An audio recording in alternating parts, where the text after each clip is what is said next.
Olá, tudo bem? Seja bem-vindo ao Terceiro Sinal. Eu sou Roberto Roque, sou ator, iluminador e professor de teatro. E hoje vamos para uma série de dicas aí de peças bacanas para vocês lerem em casa e aproveitarem. É isso aí.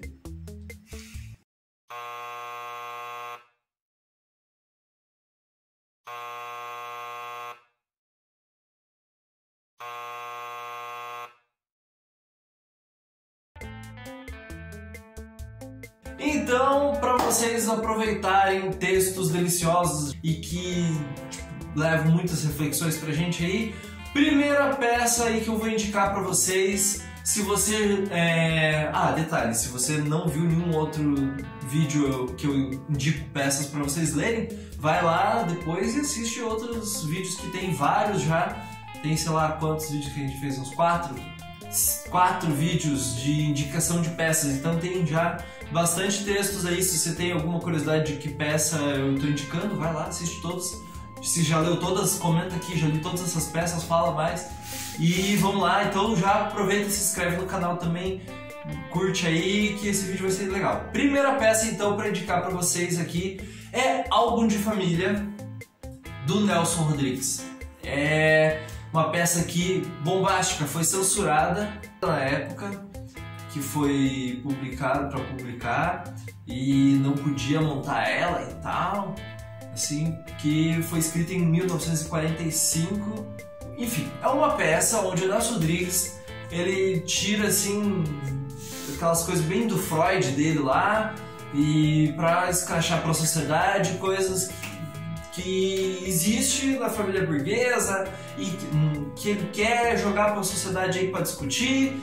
Enfim, é uma história bem dramática, bem tensa e intensa e tensa ao mesmo tempo, e assim, de deixar os cabelos em pé, sobre família. Então não é um álbum de família feliz necessariamente, é uma família que é religiosa e que tem um certo poder aquisitivo até, e que são descolados perante a sociedade, assim. Porém, para dentro da porta as coisas são diferentes. Daí você percebe dentro da história que a família é muito louca, mas não uma família muito louca no sentido de sessão da tarde, é uma família muito louca de que você tem muitas histórias ali que envolvem, dica aí, meio spoiler pra vocês, mas não é tão spoiler, né? Foi escrito em 45, que fala sobre incesto, fala sobre as pessoas não serem bem o que elas, né, a imagem que elas colocam pra sociedade, e aí sobre um marido que ele humilha a mulher, e aí ele convida meninas pra irem na casa deles lá. E tem a ver com um outro rapaz que é filho deles lá, que ele fugiu do seminário, e daí tem todas umas histórias da família toda que vai se entrelaçando numa coisa de uma tragédia muito profunda, onde nada é muito simbólico, assim, é tudo realmente estamos falando que isso existe e que tem que tomar cuidado com esse tipo de coisa. E, por exemplo, tem um personagem que ele tem um tipo de problema mental, que ele surtou, que ele fica vagando em volta da casa ali, mas que é muito mal explicada essa história e o que acontece, e a família simplesmente lida como se fosse assim, em algumas situações ali, como se fosse assim, é um bicho lá fora. Não vamos parar para analisar isso como uma situação de saúde de um ser humano. Então, é uma peça que vale muito a pena ler, é muito profunda, e anos depois, quando pôde ser montado aí, passou a ser uma peça muito querida, de certa forma, pelo público intelectual e dentro do teatro brasileiro, porque viu-se que Nelson Rodrigues tinha muito peso realmente de coisas que ele queria botar para discutir ali, e que vale a pena a gente pelo menos ler e pensar aquilo ali para o contexto nosso de hoje em dia e para nossa vida cotidiana. Agora, a próxima dica dessa lista aqui é Aquele que Diz Sim e Aquele que Diz Não, do Bertolt Brecht, que é um alemão e que, se você conhece teatro, você já deve ter ouvido falar muito sobre ele. Então, se você não conhece teatro, saiba que é um nome muito importante dentro do teatro aí, mundial. Bertolt Brecht escreveu essa sequência de peças como peças didáticas, peças para serem estudadas e usadas como exercício dentro da escola de teatro, coisas assim. E não são textos assim que foram pensados muito como um espetáculo, porque eles também tipo um mega espetáculozão. Então, na verdade, a história é basicamente de um povoado lá, um vilarejo onde está rolando uma doença, tem uma epidemia, rolou um coronavírus lá, e a galera precisa então pegar um remédio, eles, né, tipo, não, tem um remédio em tal lugar aí e tal, vamos. E aí um dos meninos lá que tem a mãe doente lá, a galera se reúne ali e tal, vamos atrás desse remédio. Então eles tem que passar por uma montanha, um negócio bem difícil, né? Nesse processo um dos meninos se machuca, quebra a perna lá e tal, e é um negócio que, meu, você tá numa montanha, uma viagem longa, buscando um remédio para salvar as pessoas. Quebrou a perna ali, é um negócio perigoso e pelas regras do povo, dos antepassados, as leis ali antigas, tem que deixar a pessoa para morrer. E aí, o menino simplesmente ele fica assim, né? Ah, vocês vão me deixar aqui para morrer? Vamos. Tá bom, sim, beleza. Então, bora lá. E aí eles vão embora e ele fica ali para morrer. Então, é basicamente isso. Com Brecht não tem muito problema de spoiler, porque na verdade é um cara que quer que você pare e pense na história também.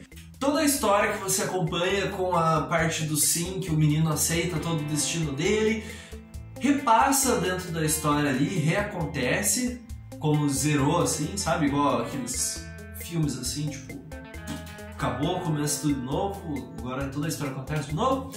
Só que quando o menino se machuca, tá lá na montanha e não sei o que, aí vão querer deixar ele pra trás e ele falar, não, aqui comigo não. Aí tu, não, mas é porque a lei, a tradição manda isso. A nossa tradição do nosso povo diz assim que você tem que ficar pra morrer. Aí ele fala, não. E aí a consequência disso que aparece no fim da história ali.